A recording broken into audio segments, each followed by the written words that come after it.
മക്കളെ റാത്തല്ല കുട്ടികൾ ഇതാ എന്നും പറയും അച്ഛാ പൊന്നാര ചങ്ങായി എൻ്റെ മസാല കൊണ്ടുകൊടുക്കാനില്ല ഇതേമേലാണ് എൻ്റെ സ്പെഷ്യല് ചിക്കൻ മേലല്ല എൻ്റെ സ്പെഷ്യല് ഇത് കൊണ്ടുകൊടുത്ത എന്താ പ്രശ്നം എന്താ അറിയാം ഇത് പിന്നെ ഇതിന് തുളയിച്ചോളൂ കുട്ടികൾ എവിടെയാന്ന് ചോദിച്ചു പൊറാട്ട വെച്ചോ പൊറാട്ട എന്നിട്ട് കുട്ടികൾ മൈദപ്പൊടി നേരത്ത് കൊടുക്കാം നമുക്ക് എന്താ പറയുക ബേക്കറി മുഴുവൻ പൊറാട്ടയാണ് അല്ല ബേക്കറി മുഴുവൻ മൈദപ്പൊടിയാണ് എല്ലാം മൈദയാണ് എന്നിട്ട് ആൾക്കാർ പൊറാട്ട തിന്നത് അറിയും ആ ഇത് ധൈര്യത്തിൽ പൊറാട്ട വെച്ചടാ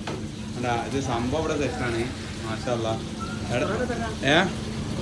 മടിയിട്ടില്ല പൊറാട്ട വെച്ചൂടണ്ടേ രണ്ടരച്ച് വെച്ചൂടെ ഏത് ഫുള്ള് സ്റ്റാഫുകളില്ല എന്തൊക്കെ ഐറ്റംസ് ഉള്ളപ്പോൾ ഇവിടെ അൽഫാം പിന്നെ ആ കുബൂസ് ഐറ്റംസ് കുറുമാ തന്തൂരൊക്കെ ഉണ്ട് ഇപ്പോൾ മാഷല്ല അതിപ്പോൾ പുതിയ സെറ്റ് ചെയ്താ കുറച്ചായിരാ മാഷല്ല ആയിക്കോട്ടെ എന്താ വർക്കത്ത് കേട്ടോ എന്താ കച്ചവടം നടക്കട്ടെ ഞാൻ എന്നെ കൊണ്ട് ശല്യമാണ് എൻ്റെ പാക്ക് ചെയ്താ